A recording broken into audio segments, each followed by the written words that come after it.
नाज़रीन, ब्रेक के बाद आपका खैर मकदम है और आप रमज़ान की खसूसी नशरियात रमज़ान अल कबीर देख रहे हैं।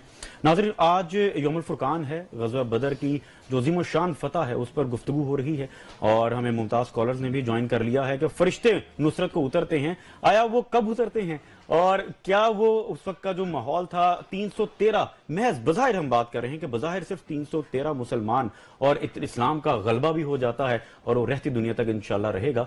तो इस पर हमने आज बात करनी है। मुमताज़ स्कॉलर्स हमारे दरमियान मौजूद हैं। जनाब, हमें ज्वाइन किया है डॉक्टर अली वकार कादरी साहब ने, जो कि इस्लामिक कंटेंट भी लिखते हैं, खास तौर पर हमारे प्रोग्राम का भी कंटेंट इन्होंने ही डिजाइन किया है। आपको खुश आमदीद कहते हैं जी प्रोग्राम में। और इनके साथ हमें प्रोग्राम में ज्वाइन किया है जनाब मौलाना हाफिज काजिम रजा नकवी साहब ने, आपको भी प्रोग्राम में खुश आमदीद कहते हैं। अली साहब, आपकी जानिब आएंगे। सबसे पहले तो आ चुके यौमुल फुरकान है, इसकी अहमियत और जो इसका मैसेज है उस पर किस तरह से रोशनी डालेंगे?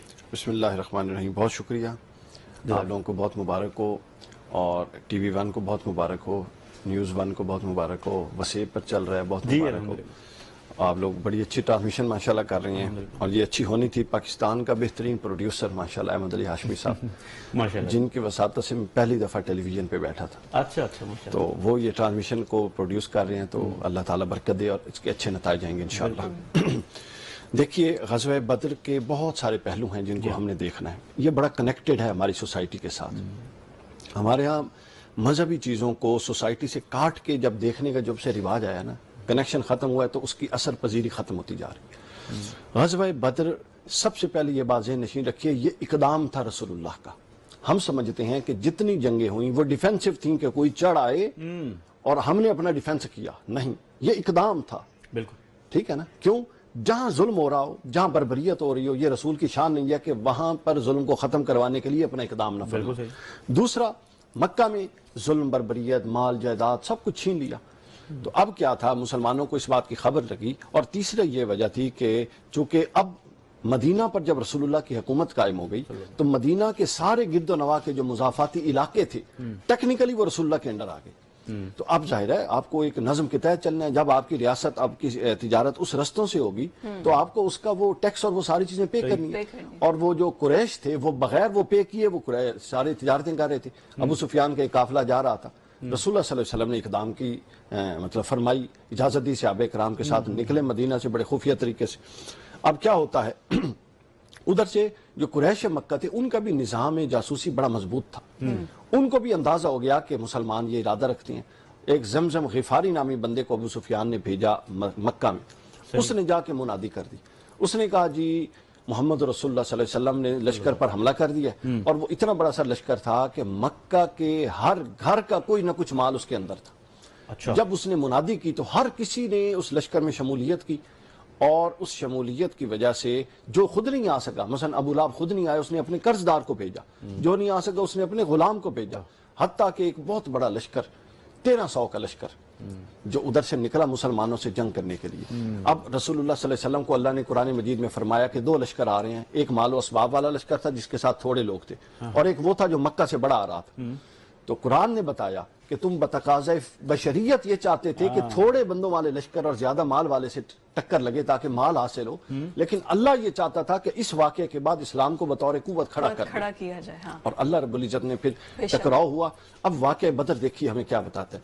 सुन्नत नबूवत 2 हिस्सों पर मबनी है। वशाविरहुम फिल अम्र फइज़ा अज़मता फतवक्कल अलल्लाह। पहले मुशावरत, रसूलुल्लाह सल्लल्लाहु अलैहि वसल्लम वही के जरिए चलते थे। इसके बावजूद कोई काम बगैर मुशावरत के नहीं करते। रसूलुल्लाह तशरीफ लाए। अब जब देख लिया कि अब जंग के सिवा कोई सूरत हाल नहीं, लेकिन रसूलुल्लाह सल्लल्लाहु अलैहि वसल्लम मजलिस से मुशावरत बुलाई। हजरत अबू बकर सिद्दीक खड़े हुए खिताब किया, रसूलुल्लाह खामोश बैठे। हजरत उमर ने गुफ्तगू की, रसूलुल्लाह खामोश बैठे।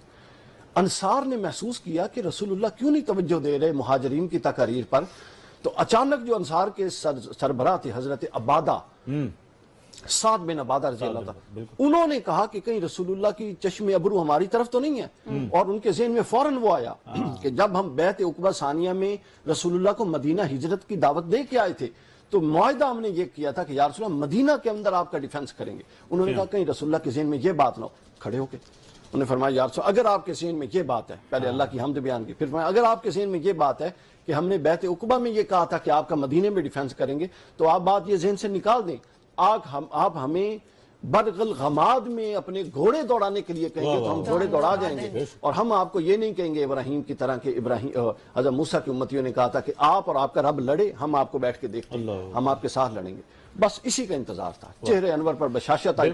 اس کے بعد اٹھے، چھڑی ہاتھ میں تھی، اور فرمایا اتبا یہاں گرے گا، شیبہ یہاں گرے گا، فلاں یہاں گرے گا، فلاں یہاں گرے گا۔ اللہ جی بہت ہی خوبصورت میسج۔ علی بھائی آپ کی جانب آئیں گے، جس طرح مولانا صاحب نے بھی جس طرف اشارہ کیا، میں چاہوں گا اس پہ آپ روشنی ڈالیں، جو خصوصی طور پر اللہ پاک نے مدد و نصرت فرمائی فرشتوں کے ذریعے اور پھر ابابیل کے ذریعے وہ کنکریاں برسائی گئیں، اور کس طرح سے وہ مدد ہوئی اس قوت ایمانی کی وجہ سے، اس جذبے کی وجہ سے، وہ جو اللہ پر توکل تھا کہ یہ صرف محض جنگ نہیں ہے، یہ آج اسلام کا غلبہ ہونا ہے، تو کس طرح سے بیان کریں؟ دیکھیے ہمارے ہاں ایک مسکنسیپشن ہے اللہ کی مدد سے متعلق، ہم یہ سمجھتے ہیں کہ مصلی پر بیٹھ کے اللہ سے دعائیں مانگنا اخلاص کے ساتھ کہ مولا مدد بھیج، ایسے مدد نہیں آیا کرتی، بالکل ٹھیک، نہ ایسے بدر میں آئی، نہ ایسے ابراہیم کو آئی، نہ ایسے موسیٰ کو آئی، نہ ایسے عیسیٰ کو آئی، نہ ایسے امام حسین کو آئی۔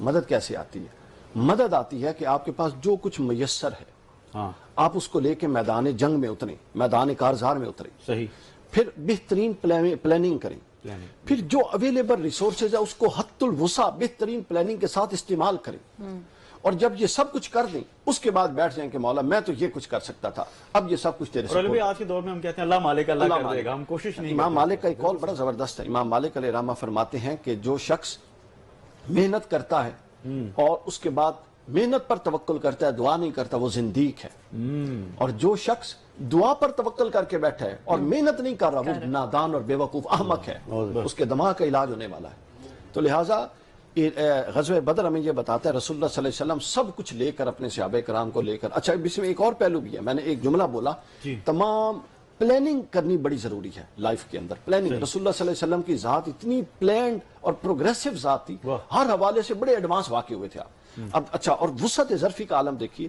ہمارے ہاں کوئی بڑا چھوٹے کے مشورہ ماننے کے لیے تیار نہیں۔ رسول اللہ نے خیمے لگائے، ایک صحابی آتے ہیں، بدر کی بات کر رہا ہوں، وہ کہتے ہیں یا رسول اللہ یہ آپ نے وحی کے اشارے پہ لگائے ہیں یا آپ کی رائے ہے؟ حضور نے فرمایا نہیں، یہ میری اپنی رائے تھی۔ انہوں نے فرمایا یا رسول اللہ میں اس علاقے کا مقامی ہوں اور یہاں کے جنگی ضوابط کو جانتا ہوں، یہ خیمے اس مطابق ٹھیک نہیں لگ رہے، اس کو وہاں لگانا چاہیے۔ حضور نے فرمایا خیمے اٹھاؤ اور وہاں لگاؤ، مشورہ سنتے تھے، جہاں بدر میں فتح ہوئی وہ خیمے اس صحابی کے مشورے پر لگے ہوئے تھے۔ کیا ہمارا اتنا ظرف ہے؟ اب رسول اللہ جو وحی پر چلتے ہیں، جن کی زبان وحی زبان وحی ہے، وہ اتنے اپنے جو سب آرڈینیٹس ہیں ان کو اتنی ویلیو دے رہی ہیں۔ اچھا جب یہ سب کچھ ہو جاتا ہے، خیمے لگ گئے، سب کچھ ہو گیا، اور رسول اللہ صلی اللہ علیہ وسلم میدان رات کو اپنے وہ جو چھوٹی سی بنی ہوئی تھی جھونپڑی اس میں آ گئے اور اللہ کے ہاں دعا، باری تعالیٰ اب اگر یہ کل مٹ گئے تو پھر تیرا زمین پہ نام کوئی نہیں لے گا۔ یہ بہت بڑا جملہ تھا، اتنے روئے، اتنے گڑ گڑائے، یا حیو یا قیوم برحمتک استغیث، یا حیو یا قیوم برحمتک، حتیٰ کہ آپ کے اوپر ایسا لرزہ طاری ہوا کہ آپ کے دائیں کاندھے پر جو شال اور چادر تھی، کملی جس کو ہم کہتے ہیں، وہ سرک کے زمین پر گر گئی۔ حضرت ابوبکر صدیق آئے، انہوں نے وہ چادر اٹھا کے دوبارہ ڈالی اور عرض کی یا رسول اللہ یہ کیسے ہو سکتا ہے کہ اللہ آپ کو آپ کی دعا نہ سنے اور آپ کے مقاصد میں آپ کو تکمیل پذیر نہ کرے؟ یہ تو اللہ کے بنیادی طور پہ مقاصد ہے جس کے لیے آپ لڑ رہے ہیں۔